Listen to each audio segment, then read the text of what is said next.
Hey, Kevin, how you doing? No, if I leave, it's because my head hurts. Oh, from the pinched nerve. Yeah, it's crazy.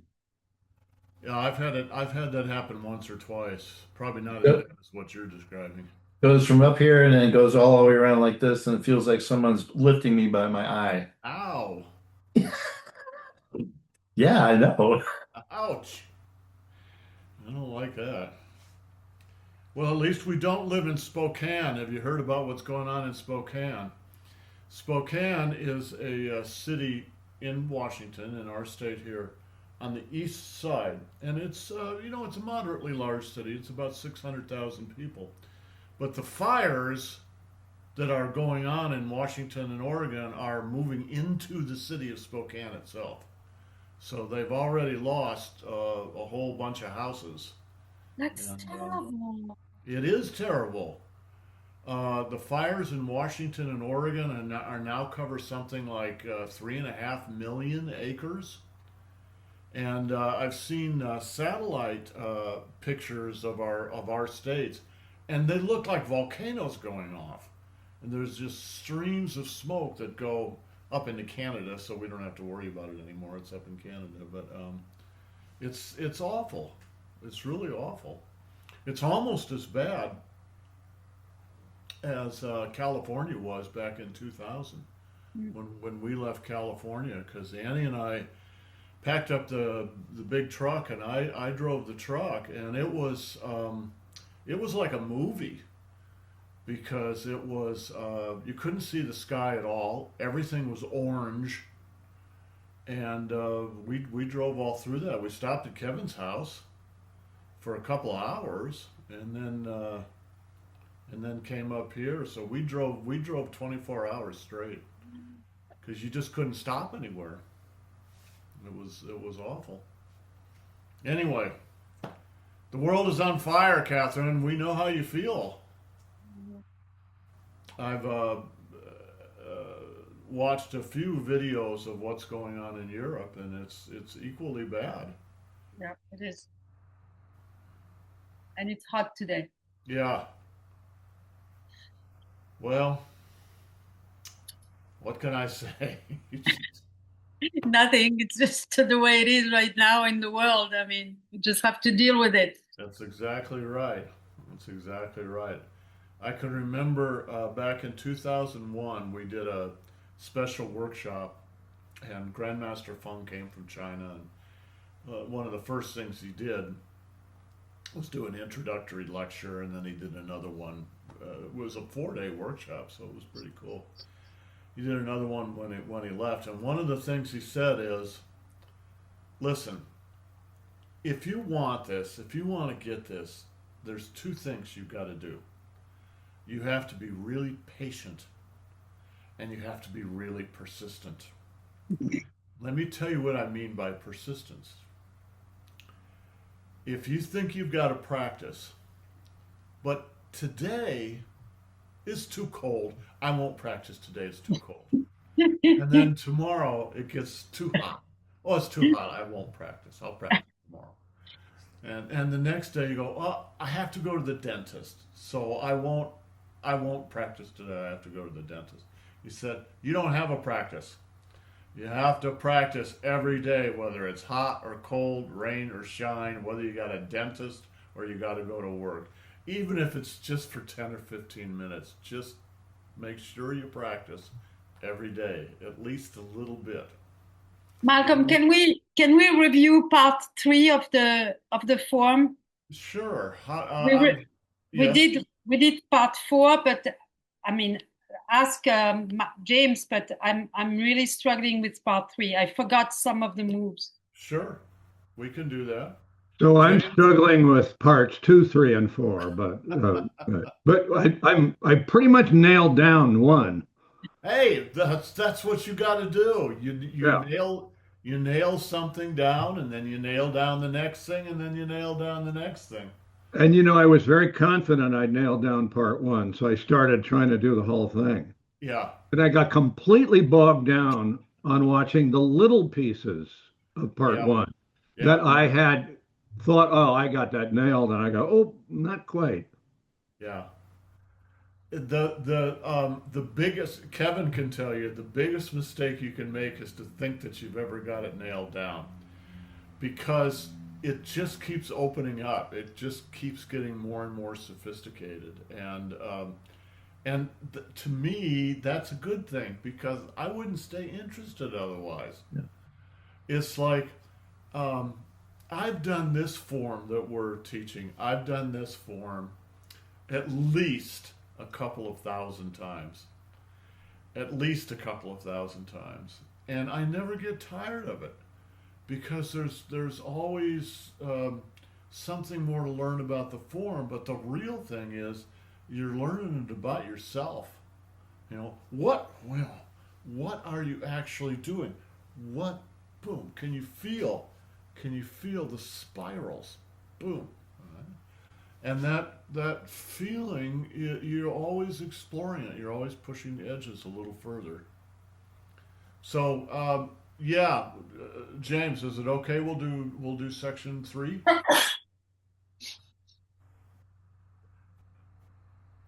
Can't hear you. Can't hear you. James, we can't hear you. You're muted, James. Unmute yourself. You unmute yourself. Can't hear you. So now, Malcolm, it's like your greatest hits. Whatever you play, I'll dance to. Okay, sounds good. All right, let me adjust the camera just a little.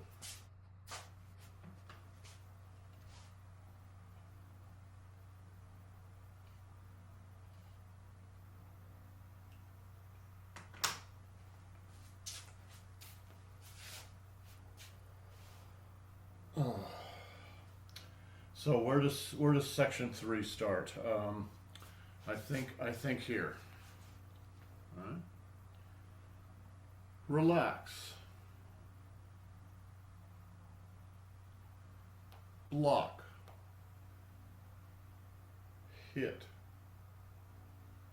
Hit. Hit. Point. Hit. Let's just, we'll just do the whole thing, Catherine, and then we'll come back and work on the individual moves. Press.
All right, so that's section 3. Catherine, let me see you do it. I want to see where you stop, where things fall apart for you, because then I'll know what to focus on. Well, okay, I'll do it, but I have all parts missing actually. But All right, that's all right. Go ahead and do it.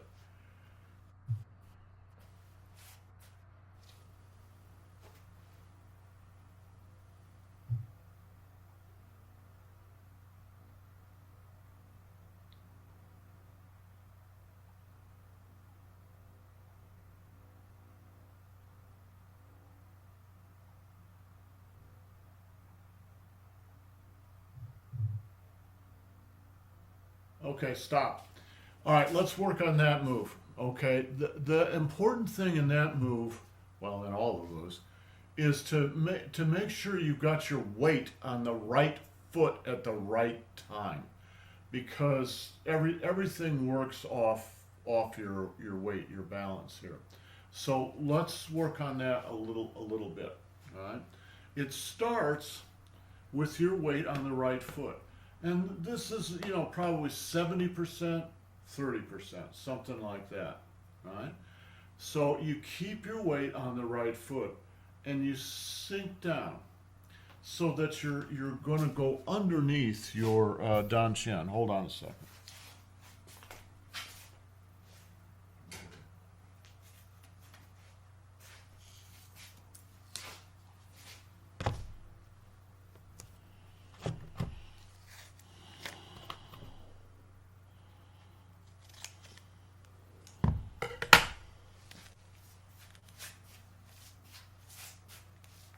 All right. You're going to go under your Dan Chen. Another way to think about it is you're going to go right above your knees. Right?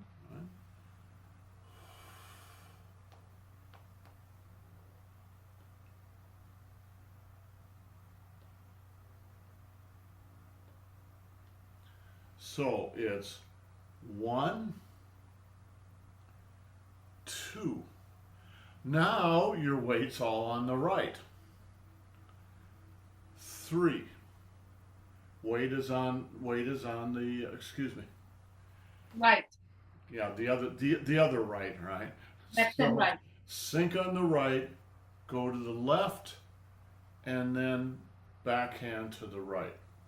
Now you're going to keep your weight on the right while you hit. So how you do that is just by turning your waist. You keep your weight on the right, but you turn your waist. Right leg, left leg, right leg, turn the waist, turn the waist, turn the waist, turn the waist. All right? So you got to get that right, and then the upper part will be fine. 1, 2.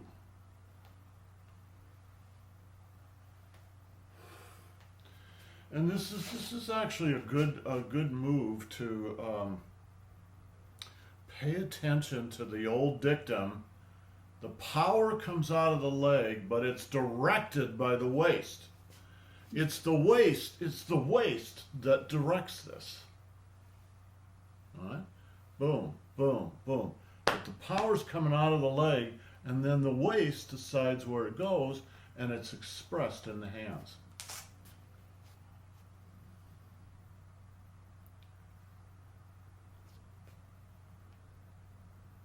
Good. All right, let me see you do it again from the beginning.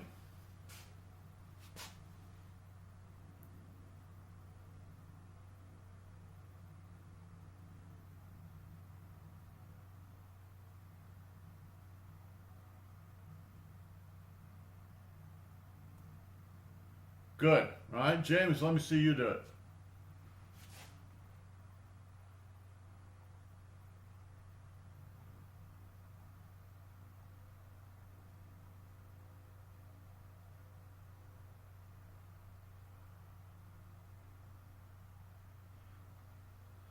Okay, so James, you're shifting your weight a little bit too much during the punching sequence.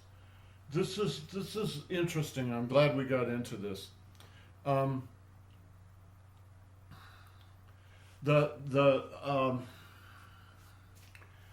James, let me show you what you were doing.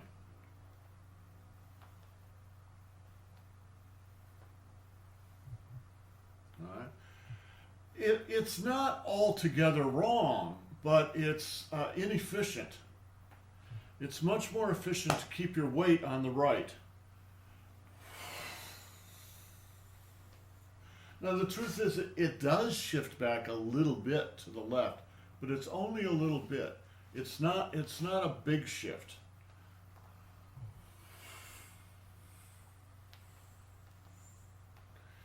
And this last punch is an interesting one. Let me do it. I'm going to line my thigh up with the camera. So my thigh bone is pointing straight at the camera. This is how it goes, right? You point right at what you want to hit, and it's right in line with your thigh bone. And then this hand comes down the thigh bone and hits the guy using the side of the fist.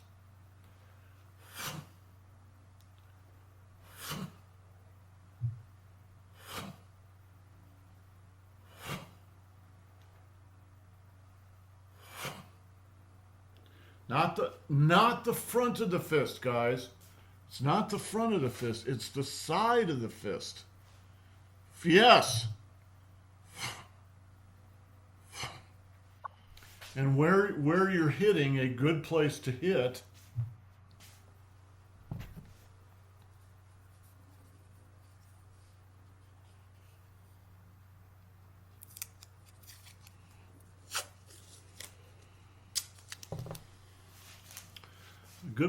is right here. All right. It's the top of the quadriceps, right? And you're actually hitting the tendon. And so what happens when someone hits that really hard, sudden, right? Pop, like that, is it will paralyze that muscle, only for a little bit, but it'll make it difficult to move your leg. So that's what you're hitting.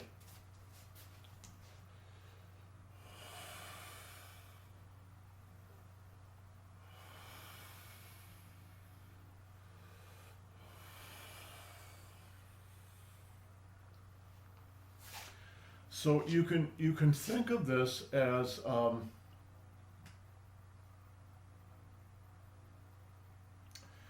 Tai Chi is a defensive art,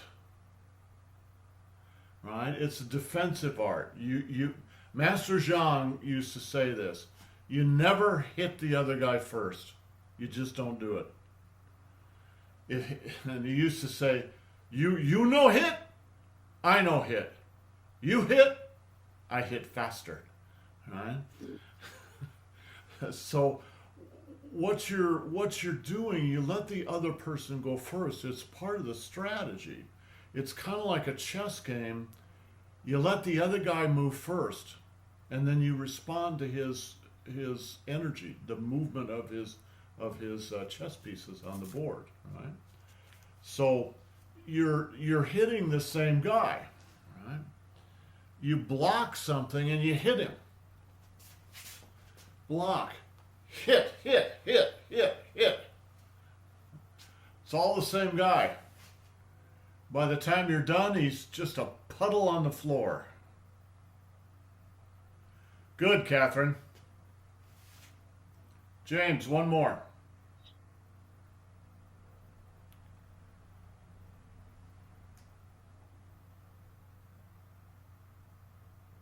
Yes, much better. Boom. There's several places in the form where you point and then you hit what you're pointing at. The point of the point is to distract the guy. It's like, here, look at this, pop, right? Look at this, pop. It's just like a magician. You know, when the magician does his trick, he's doing all this stuff here, and so you're watching that hand, and the trick happens down here. The other purpose, that's kind of the exterior purpose. The interior purpose is to focus your own energy. This punch needs to be really focused. Your whole body.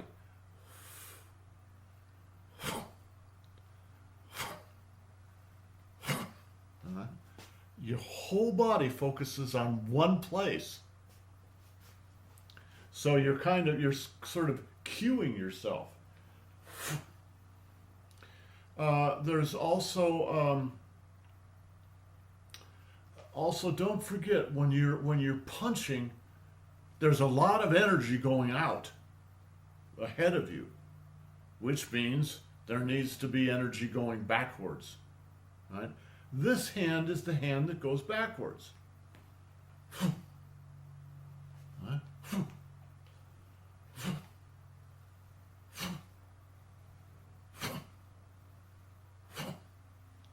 And in fact, and this is true for any of the punching sequences, the hand that's going backwards is not passive. You're not hitting with the hand. What you're hitting with is the elbow. Watch the elbow. Right? That's a strike backward. And the fact that you're striking with both hands makes both hands stronger. You can do this with just one hand, but it's stronger when you do both sides. Why? Why is it stronger, Kevin? Because you're using your whole body, and Yes, and I'm just having a hard time thinking. I understand. I was doing that to distract you, asking you questions, but I don't think it's working. Imagine a string with a ball on it. You can whirl that string around, and then you can hit somebody with the ball. However, a more sophisticated version of that is called a bolo, where it's a string with a ball on each end, and you hold the string in the middle, and it takes a little practice, but you get those balls moving like that, and the energy of one ball heightens the energy of the other ball. So it's actually a stronger thing. You can throw that then just like you throw a lasso, and that's what they actually used it for originally, was lassoing cattle. Right? So, right, both sides.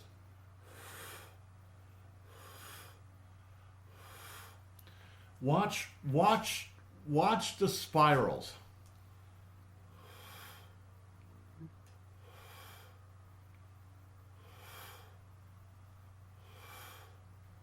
You can feel that in your body.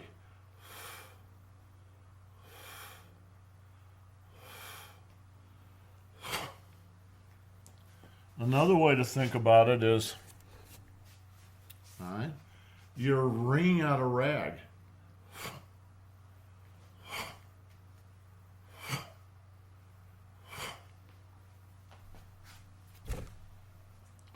When you first learn silk reeling and you learn these moves, it's kind of mechanical. You kind of go, okay, well, this hand is here and this hand's there, and then I do this and do that. But after you practice for a while, you sort of forget all that mechanical stuff, and you just go by your own body feeling. The feeling in your body.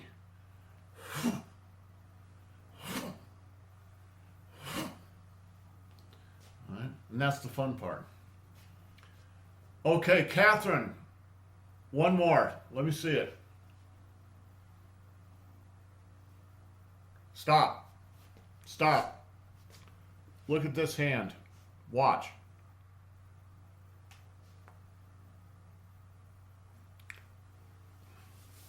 Watch the wrist. Not here. Here. Yes. All right. Here. It's as if you have a little stick in your hand, and it's pointed at your own temple. Not out here, not out there, not down there, right at your own temple.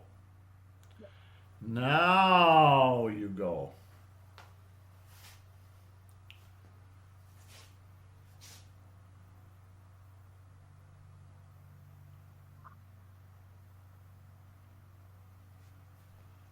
Okay, better.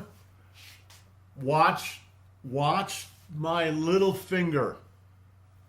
I'm going to put a piece of tape around it.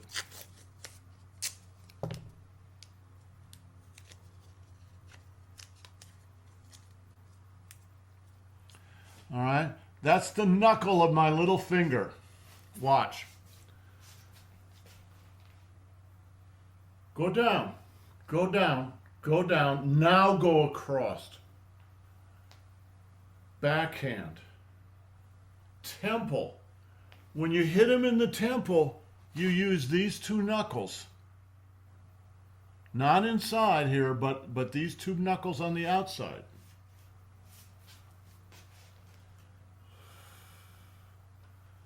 Backhand. Temple. Watch. The little finger. Right? The little finger. Why are you using your little finger? It's because the guy's blocking you. So you're going to hit this guy. You can hit him in the temple. You could just do the same thing. You could just hit him in the temple using anything on your hand. But he's going to block you. So his hand comes up. All right, boom, boom, boom. So what you do is you stick your the knuckle of the little finger out. And when your hand comes around, it won't just stop here.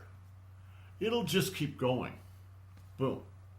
He's blocking your arm, but he's not going to end up blocking your little finger. And the little finger,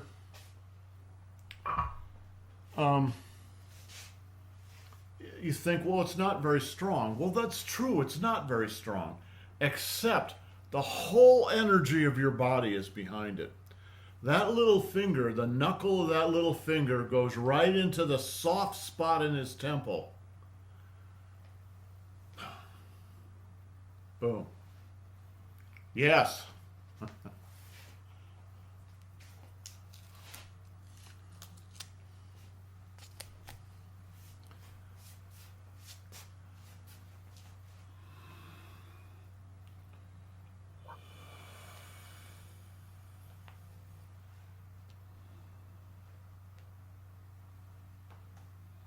Point.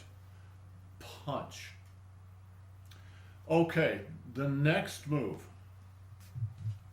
I'm going to do this first in the quote-unquote correct orientation, then I'm going to turn and do it toward you, all right? So the next move, right, you relax and you shift your weight to the right, or to the left, right? And bring your toe with you. Boom. Boom. And then you remember that every circle has both Peng, Lu, An, and Ji, right? Peng. It's like, boom, everything goes up. Peng. Right? Push. Peng. Lu. An. Ji. Now, what I just did was the simple version of it, and it's perfectly fine to do it that way. So let me do it now, and I'll end up facing you.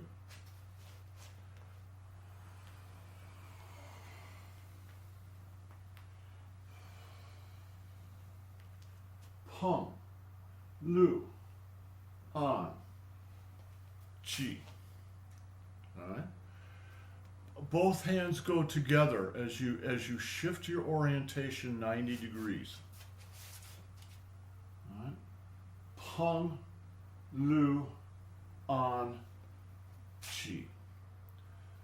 I personally don't do it that way. All right. It's perfectly fine to do it that way, but this is the way I do it.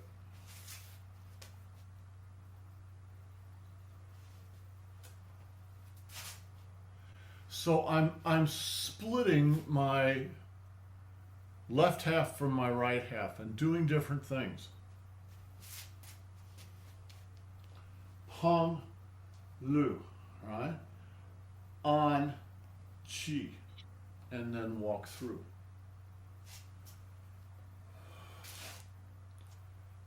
brush the chest, open, 1, 2, 3.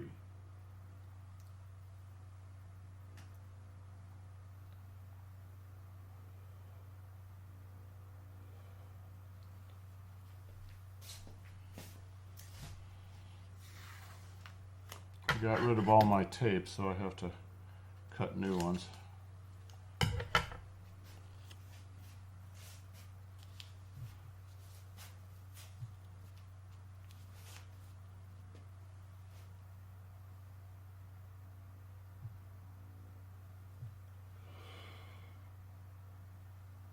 Here to here.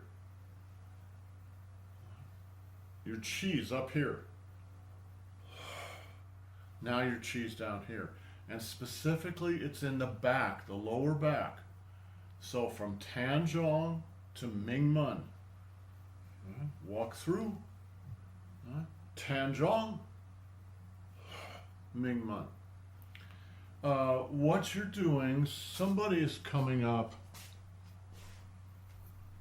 for instance, and they put their hands on your chest, let's say. All right? When someone does that, there's different things you can do. But one thing you can do is meet it with some chi. So they're coming in to push, you come up into the chest. So when they're pushing you, it's like they're pushing a big inner tube. It's full of chi. All right, and you come over their hands. All right, so his hand is on my chest. I come over, and then I'm going to drop. I don't grab him. I just put my wrists on him, and I'm going to drop inside myself from here to here. It will push him off. And if you do it correctly, it will give him a little electric shock.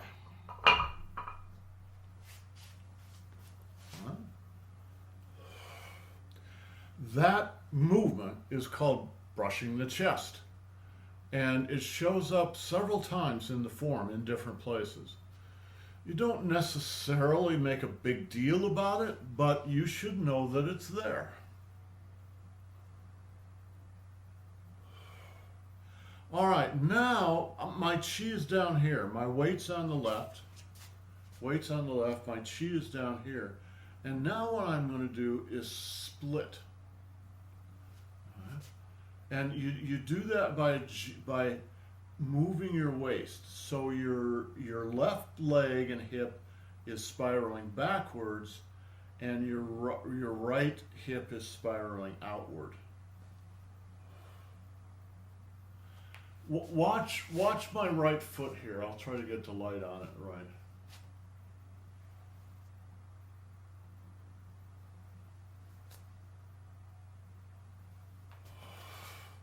So you come up onto the ball of the right foot.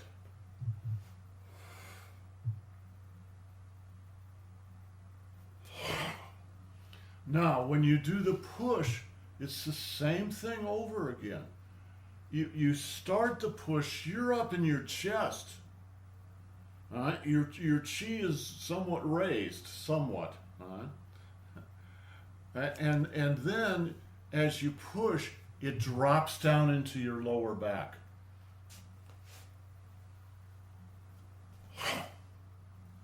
So it's down here. That's how your power goes out. Yes, Catherine, good. Okay, so let's go through this whole move and talk about the weight shifts, all right? So it starts on the right, goes left, pung, lu, on G, it's on the left now. Still on the left, still on the left, still on the left, now it's on the right. Watch my feet.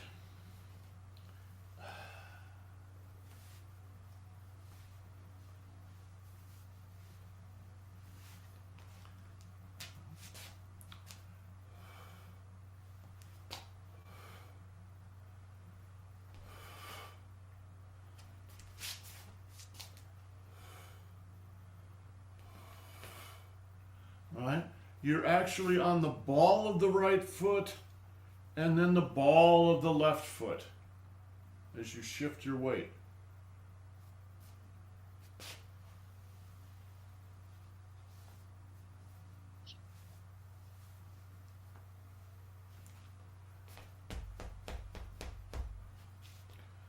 Okay? You're on the ball of the right foot. All your weight's on the left.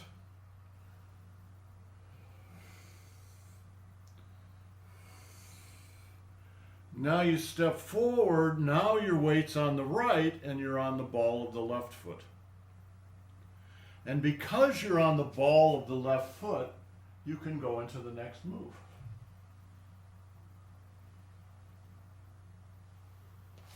Right? So the left foot now becomes something that you can just turn just by spinning on your right leg.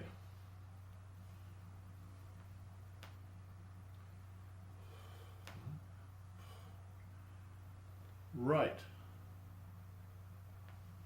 left, right, left, right, left, right, left. Right? All you're doing is spinning on your foot like this.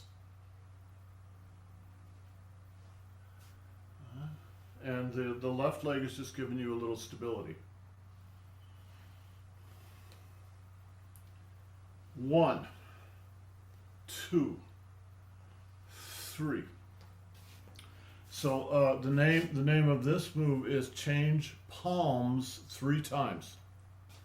By change palms, they just mean you're doing this.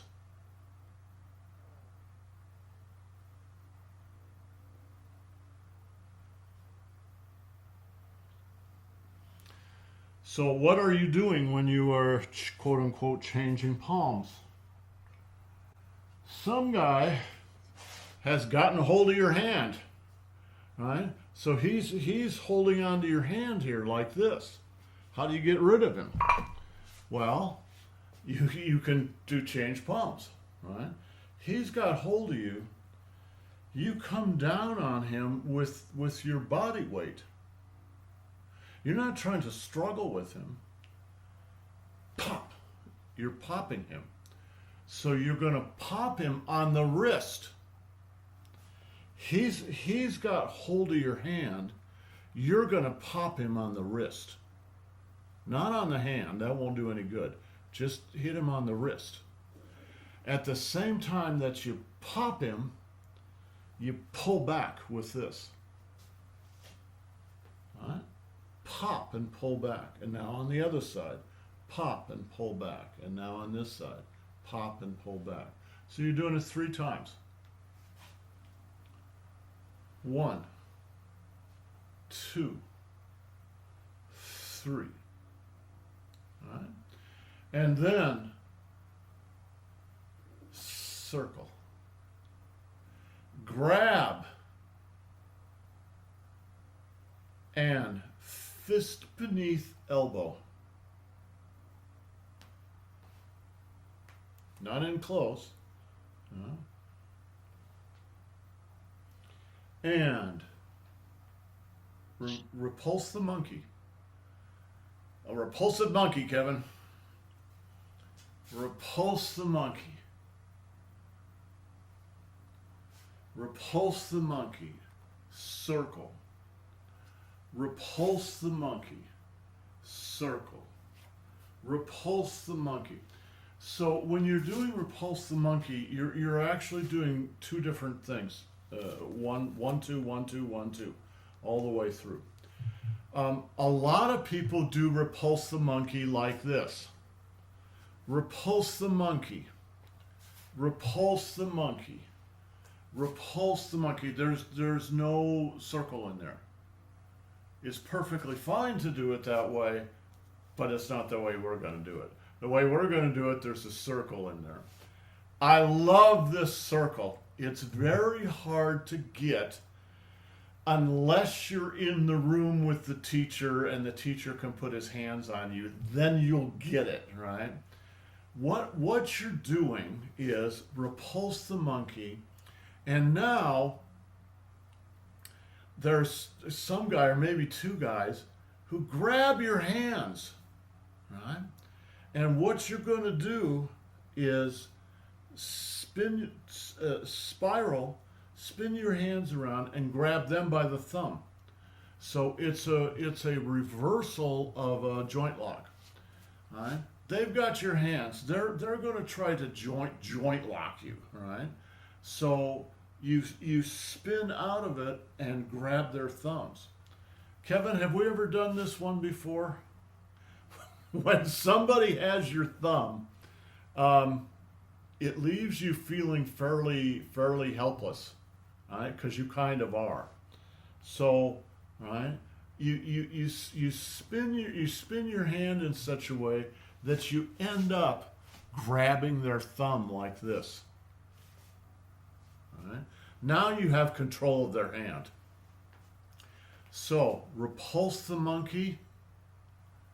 Spin. Now I've got their thumbs.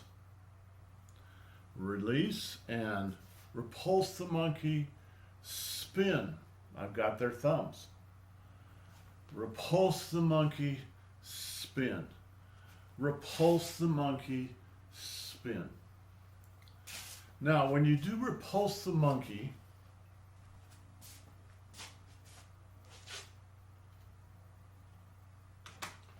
the first thing you got to get is the footwork. Right? Repulse the monkey. Repulse the monkey. Repulse the monkey. Right? So what's happening with the footwork is you're going in a zigzag pattern.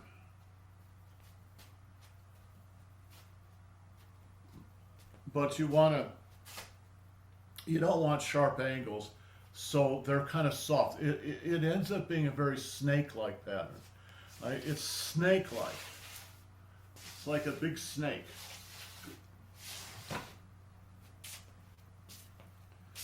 And you have to adjust your toes so they're always pointing in the direction you need them to point. Right? Watch the back foot. From here to here. And then it comes through. Watch the back foot.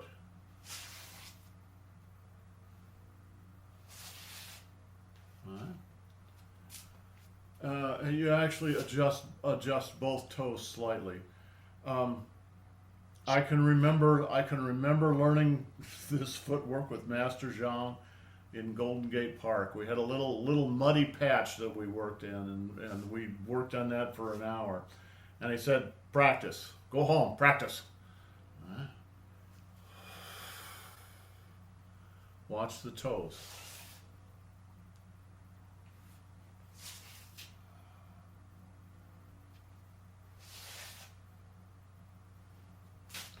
Yeah, you just think any move that you do in Tai Chi is going to start from the ground. So you got to get your feet pointed in the right direction before you do anything else. Okay, well, I wish we had another session tomorrow, but we don't. Yeah, we'll have to pick it up next week, and we'll finish the third section. Any questions? It was a great class. Thank you. Good. I'm glad you enjoyed it, guys. So did you say All right, we finished the Kevin, third feel section, better. or we will? Did you just say we finished the third section? Well, no. We did not finish today. We only got about halfway through. Okay. All right. We'll finish the third section next weekend. Okay, that's a comfort to me. Yeah, good. I'm glad it makes you feel better. All right, guys. See you later. Ciao.